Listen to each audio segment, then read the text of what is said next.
Hello प्यारे बच्चों, कैसे हैं आप। आशा करती हूँ आप सभी अच्छे होंगे। तो बच्चों, आज हम पढ़ने जा रहे हैं गैलेक्सी पब्लिकेशन की व्याकरण सरोवर भाग 3।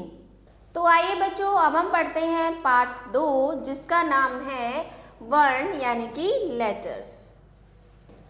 वर्ण यानी कि लेटर्स। वर्ण भाषा की सबसे छोटी ध्वनि है। तो भाषा की सबसे छोटी ध्वनि को क्या बोलते हैं? वर्ण बोलते हैं। बोलते समय हमारे मुंह से कुछ ध्वनियाँ निकलती हैं। जब हम बोलते हैं तो कुछ ध्वनियाँ हमारे मुंह से निकलती हैं। वर्ण के और टुकड़े नहीं किए जा सकते। जो वर्ण होते हैं उनको हम और विभाजित नहीं कर सकते। भाषा की प्रत्येक इकाई का संबंध ध्वनियों से होता है। फिर बोला जाने वाला रूप वर्ण है और लिखित रूप अक्षर है।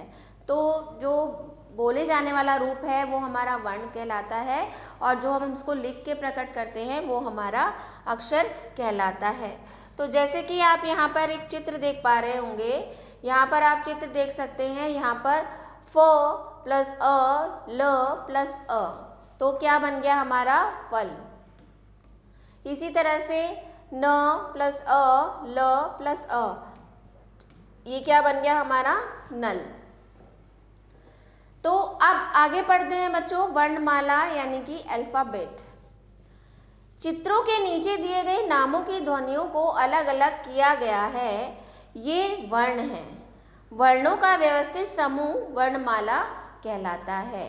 तो यानी कि वर्णों को जब हम व्यवस्थित समूह में लिखते हैं तो वो हमारा वर्णमाला कहलाता है। वर्णमाला में दो प्रकार के वर्ण होते हैं। हमारी जो वर्णमाला है उसमें दो प्रकार के वर्ण हैं, स्वर और व्यंजन। हिंदी वर्णमाला में कुल 44 वर्ण हैं, जिनमें 11 स्वर तथा 33 व्यंजन हैं। हमारी हिंदी जो वर्णमाला है उसमें 44 वर्ण हैं, जिसमें से 11 हमारे स्वर होते हैं और 33 व्यंजन होते हैं। तो सबसे पहले देखते हैं स्वर यानी कि वोवेल्स क्या होते हैं। इन वर्णों को बोलने के लिए किसी अन्य वर्ण की सहायता नहीं लेनी पड़ती है, इसलिए इन्हें स्वर कहते हैं। हिंदी वर्णमाला में कुल 11 स्वर होते हैं। तो यानी कि ये जो वर्ण हैं इनको बोलने के लिए किसी और की हमें स्वर की सहायता नहीं लेनी पड़ती, किसी और वर्ण की सहायता नहीं लेनी पड़ती, इसलिए इन्हें हम स्वर कहते हैं। तो हमारे कुल 11 स्वर हैं हिंदी वर्णमाला में। अ, आ, इ, ई, उ, री, ए, ऐ, ओ, औ। तो ये टोटल 11 स्वर है हमारी हिंदी वर्णमाला में। आगे देखते हैं विशेष।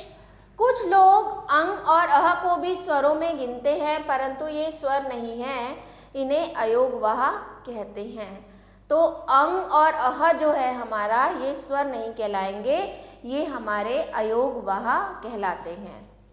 फिर आता है आपका व्यंजन यानी कि कॉन्सोनेंट।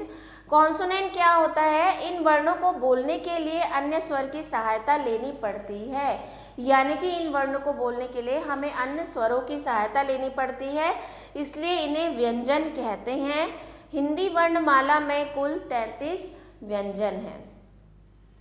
क, ख, ग, घ, ण, च, छ, ज, झ, ञ, ट, ठ, ड, ढ, ण, त, थ, द, ध, न, प, फ, ब, भ, म, य, र, ल, व, श, श, स, ह। तो ये कुल आपके 33 व्यंजन हो गए। आगे देखते हैं संयुक्त व्यंजन क्या होता है बच्चों। संयुक्त व्यंजन यानी कि कंबाइंड कॉन्सोनेंट। हिंदी में कुछ ऐसे व्यंजन भी होते हैं जो दो व्यंजनों के मेल से बनते हैं। तो कुछ ऐसे व्यंजन भी होते हैं हिंदी में जो दो व्यंजनों को मिलाकर बनते हैं। इस प्रकार के व्यंजनों को संयुक्त व्यंजन कहते हैं। ये व्यंजन है श, त्र, ज्ञ और श।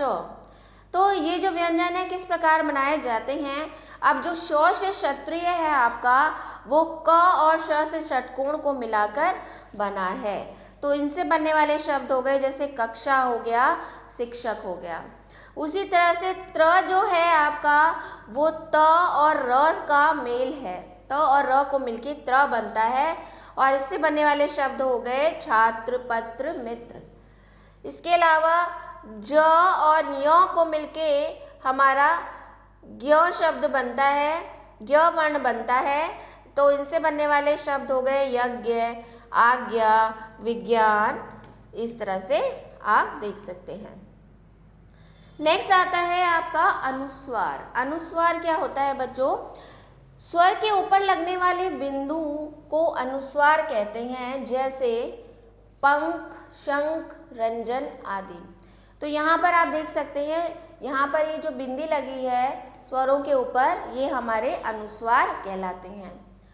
फिर आता है आपका अनुनासिक। जिन वर्णों का उच्चारण नाक से किया जाता है उन्हें अनुनासिक कहते हैं, जैसे आँख, अंधेरा, आंगन आदि। तो जहाँ जिन शब्दों के ऊपर चंद्र बिंदु लगता है, किन के ऊपर लगता है चंद्र बिंदु? जिन शब्दों का उच्चारण हम नाक से करते हैं, जैसे हम आँख बोलेंगे तो हमारे नाक से आवाज आएगी आँख, अंधेरा, आंगन।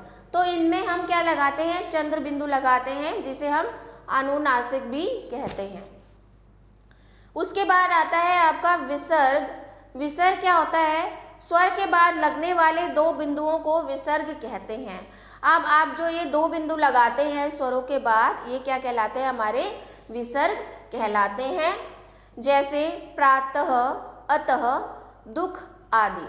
तो ये हमारे विसर्ग कहलाते हैं। तो आइए देखते हैं आपने पाठ में क्या क्या जाना बच्चों। भाषा की सबसे छोटी इकाई वर्ण या अक्षर कहलाती है। वर्णों का व्यवस्थित समूह वर्णमाला कहलाता है। वर्ण के दो रूप होते हैं, स्वर और व्यंजन। हिंदी वर्णमाला में कुल 44 वर्ण हैं, जिनमें 11 स्वर तथा 33 व्यंजन हैं।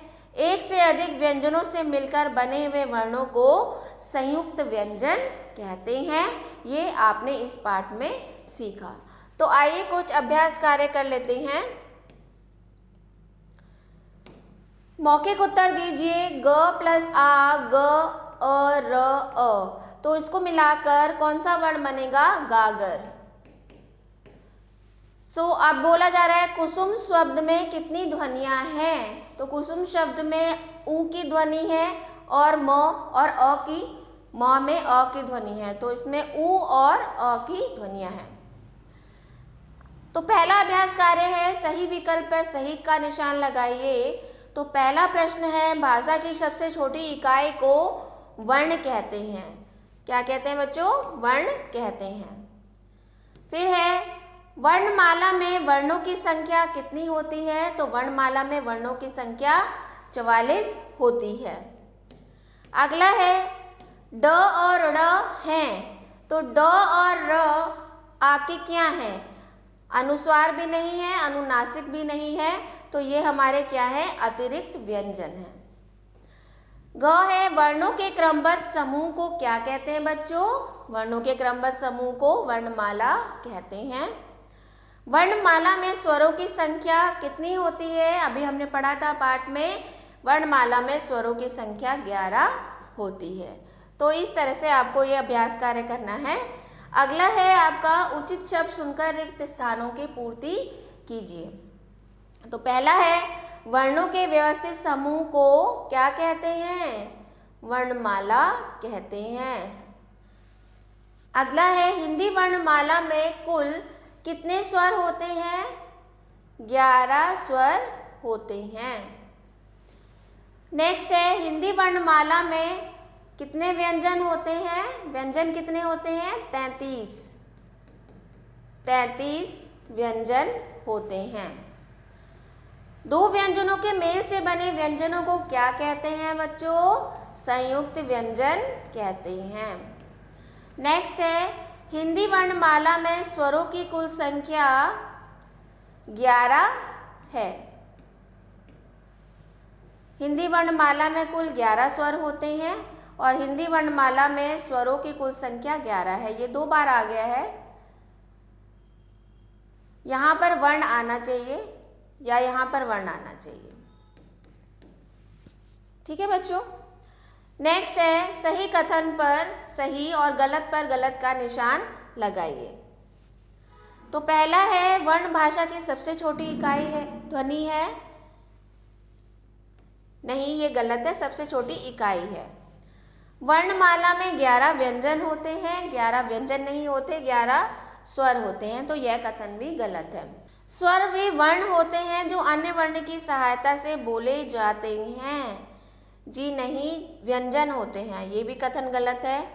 अंग और ह संयुक्त व्यंजन है। जी नहीं, ये अनुस्वार है। अनुस्वार को स्वर के ऊपर लगाते हैं। बिल्कुल सही है, स्वर के ऊपर लगाया जाता है। आगे देखते हैं, निम्नलिखित शब्दों के वर्णों को अलग अलग करके लिखिए।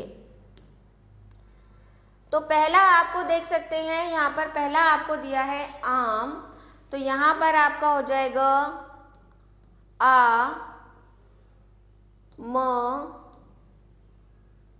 अ, आम।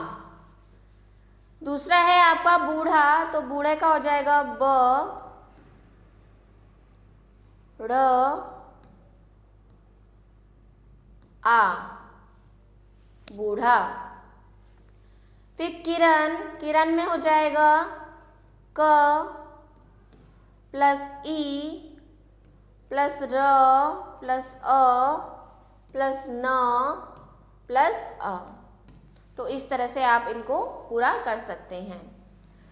आगे देखते हैं गणेश।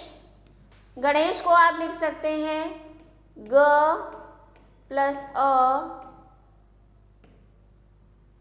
ण प्लस ए श प्लस अ। तो इस तरह से आप इसे कर सकते हैं। तो इसके बाद लड्डू है, लड्डू को भी आप ऐसे लिख सकते हैं ल प्लस अ प्लस ड प्लस ड प्लस उ, लड्डू। राधा का हो जाएगा र प्लस आ प्लस ध प्लस आ, राधा। ठीक है बच्चों, आप निम्नलिखित प्रश्नों के उत्तर दीजिए। वर्ण किसे कहते हैं? तो वर्ण क्या होते हैं? भाषा की सबसे छोटी इकाई को वर्ण कहते हैं। वर्णमाला से आप क्या समझते हैं? वर्णों के व्यवस्थित समूह को क्या कहते हैं? वर्णमाला कहते हैं। स्वर और व्यंजन में क्या अंतर है? जो स्वर है उनके उच्चारण के लिए किसी और वर्ण की सहायता की आवश्यकता नहीं होती, और व्यंजन जो है स्वर की सहायता से बोले जाते हैं। संयुक्त व्यंजन क्या होते हैं? 2 या 2 से अधिक वर्णों के मेल से जो व्यंजन बनते हैं वो संयुक्त व्यंजन कहलाते हैं। तो इस तरह से आपके ये अभ्यास कार्य समाप्त हुए। तो बच्चों, आशा करती हूँ आपको अच्छे से पाठ समझ में आया होगा। तो मिलते हैं अगले वीडियो में। आभार।